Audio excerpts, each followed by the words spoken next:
Ahoy everybody! Thank you for tuning into Airborne Entrepreneur.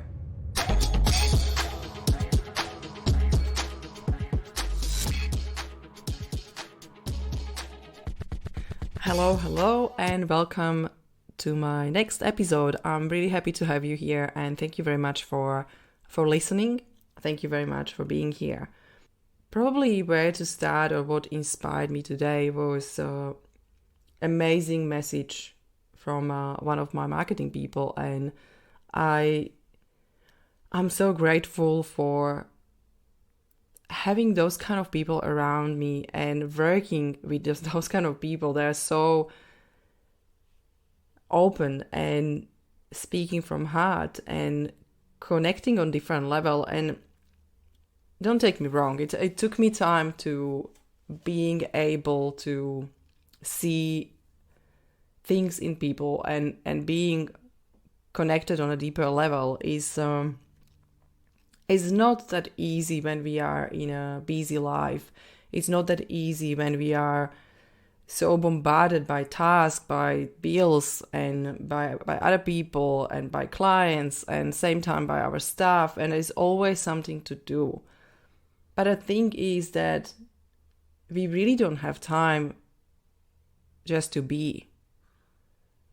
We really sometimes don't realize that we can change how our life is, how we doing our life, how we being in our life. We actually can change that.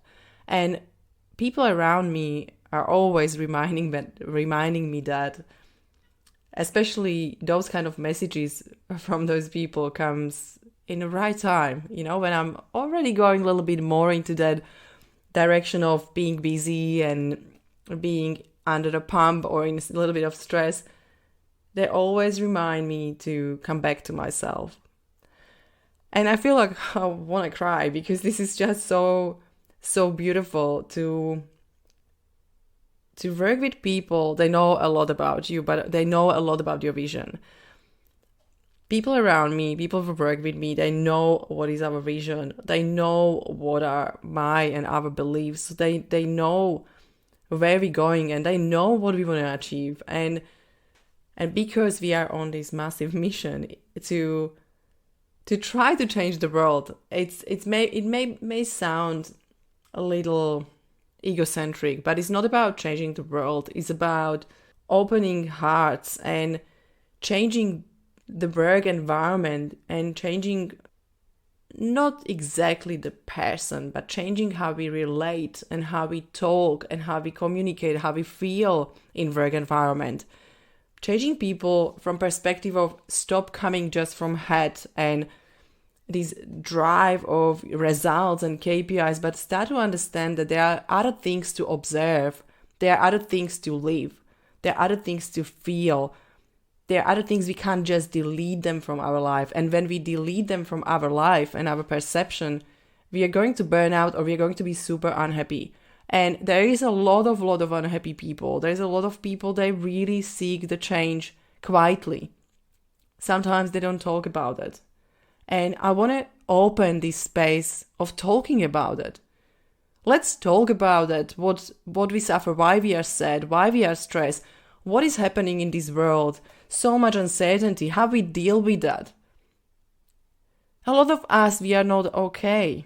And a lot of people don't have that space and maybe that luck, or maybe they just didn't start to do it to connect with people through the hearts and through the values. But I can say I'm lucky because people around me, even if I'm not in that space of heart and I have that, second of my time in a day that I really just work hard and forgot to look around, they always remind me that right time. And I'm so grateful for the message that I received from this person. And this message motivated me today for speaking more and for doing this podcast, because she said it's brave. It's brave. The work we do, it's brave. And I was thinking how she means that and why she thinks it's brave. And she was continuing, she was saying beautiful things around not us being awesome. It's not about that. It's not about us. This is about people, about everyone else, about people around us in work, people around us in family, or people like our friends and anyone who we meet. It's about people. They are actually just passing around when we're walking the dog. It's about other people to actually make them feel something. And this person is absolutely best marketing person I can imagine to have. It's just so, I can't even express how grateful I am for the way how she listens and how she speaks and how she connects and how she understands what actually we are doing here and why we are here as a company, as us, as coaches, why we are here in this world, what is our mission. And she reminded me that yes, a lot of people are not there yet. A lot of people are still in a, I guess, egocentric leadership, maybe. I don't know if I can call that way. Or maybe that leadership just to think about ourselves, or leadership where we control and command, we give tasks to people, we ask them to fulfill KPIs, this is done, we are happy because we achieved the sales, we kind of care, but we kind of also don't care that there is something going on in the team. We feel it's probably not 100%, maybe it's not that great environment, but we're still getting some KPIs fulfilled, we are happy. And there's a lot of people driven by that only, and it's coming from industrial age. We were just driven and motivated by numbers and by results. And also there is the life stage, by when you think about Carl Jung, he was talking about the second life stage where we are identified by results, by our career, by what we achieved. And it was all about that. People are moving, and world is moving to the third and fourth stage. World is moving slowly towards more meaning. And when we are now moving towards the third stage, the archetype is a statement. It is interesting how you can see also the younger generation. They don't care that much how much you pay them, and they don't care that they do, 50 appointments or 100 of sales. They really care if you care about them. I think I moved towards heart-centered and servant heart because I saw that the traditional doesn't make sense. It doesn't work. And it didn't work ages ago when I worked for the company as a coach, or when I had my first and second business. It doesn't work. People want to be treated well. And when you start your business, you have a few employees. After that, you have more employees. And after that, you just don't even reach towards employees because you have such a big team and they have their leaders and leaders have their other leaders that you kind of lose the touch. But you replicate that care that you maybe put into your business at the beginning is really hard. And if it's not implemented through the systems and structures, not just values on the website, but through all environment set up and implemented through structures and systems, then there is nothing to be replicable because they don't know what to do. But as a leader, if we don't know ourselves, if we don't know what we stand for, if we don't know what our purpose is, it's really hard to be authentic, and it's really hard to motivate people and inspire people. And I'm sure you don't want to motivate people every day and tell them what to do and try to make them happy in the work. It's really hard work. You want to inspire them. We want to inspire people. And I would probably suggest the one thing that you can do today, if you are not receiving beautiful messages from your employees or staff or friends, then try to send one beautiful message to people that you know. Try to record message and tell them why you're grateful for them, why you appreciate them, why you have them in your life. What is that you really feel when you are with them, and tell them. We don't tell people. We're scared, maybe we just hold ourselves back. We don't talk about feelings and emotions. We don't talk about connections and deeper connections.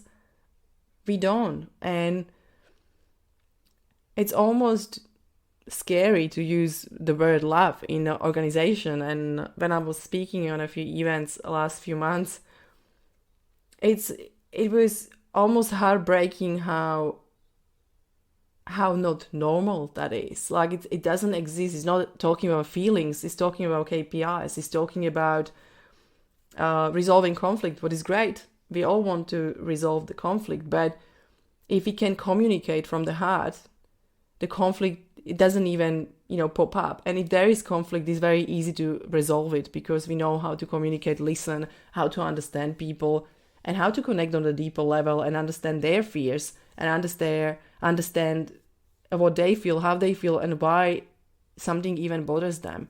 That means really, really try to understand people, but that's probably a long journey for all of us because we have to learn a lot about ourselves first.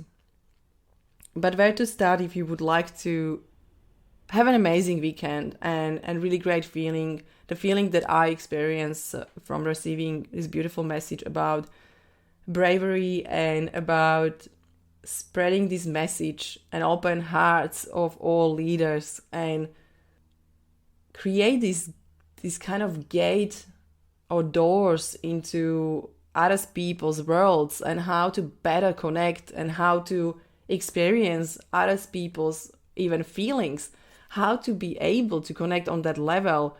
It's something that I would say maybe those doors were closed for too long, and it's really scary to open them. It's really scary sometimes to talk about that because it's not very common yet. But I believe the world will come to the point that we will all understand that we need connections, that we need to love each other. Not from perspective of romantic feelings. I'm talking about accepting people, understanding people, having compassion, and understand that everybody has different point of view, everybody has different perception, but still love people even they have different opinions than us, than our opinion. And I think that's really important in leadership. But also, performance can be amazingly high when you have actually people in your company, they feel great, they feel loved, they feel connected, they feel heard, seen, understood. They feel like they matter. They will do everything for you. And you don't need to be the smartest person, you just need to be that person they really love to be around. And all what it requires from leaders is to really care, really, really deeply care. And I would probably say one thing that may put some people off, but it's true. If you, as a leader, don't care about people, just don't be a leader. That will be probably all for now. And I will just say, if you feel like you don't care about people, but you want to change, and you would like to do something with that, there is a path, there is a way, there is a connection, there is a path back to your heart, and that can happen easily. Just you need to take time. And you need to be interested to change. And I think all what is required is actually to say yes to yourself and do something for yourself. Get to know yourself, often be authentic, understanding who you are, and understanding all strengths, understanding all what is stopping you, what is not serving you, and what is not serving other people, and build up on strengths and what serves other people and yourself. And I think just to spend time on that and just to really go deeper into yourself and other people, it will change your life. It will change your relationships. It will change everything and everyone around you. And I can say that because I'm experiencing that, and I'm experiencing so much love from people around me, the way that I couldn't even imagine. And I wish everyone can have that in their work environment because it's just amazing to work and to love what you do and also be around people. They really care. It's so moving. I'm sorry, maybe going too long, but it is moving. And thank you very much. Thank you, Trang, for your message. It was so beautiful, and I'm not sorry about that I feel emotional because it's so beautiful to be grateful for people like yourself, be grateful for people that I have around, be grateful for my friends, and be grateful for everyone who is supporting me on this journey and everyone I met. Past few months, I met some amazing people that I'm bringing on board, and I just can't wait, guys. This will be so amazing, and I believe there'll be a lot of things happening in very short time. Have a beautiful weekend, and think about your awesomeness, and think about how better you can be, how better you can live, how better you can do the things from perspective of being happy and being aligned. Take care.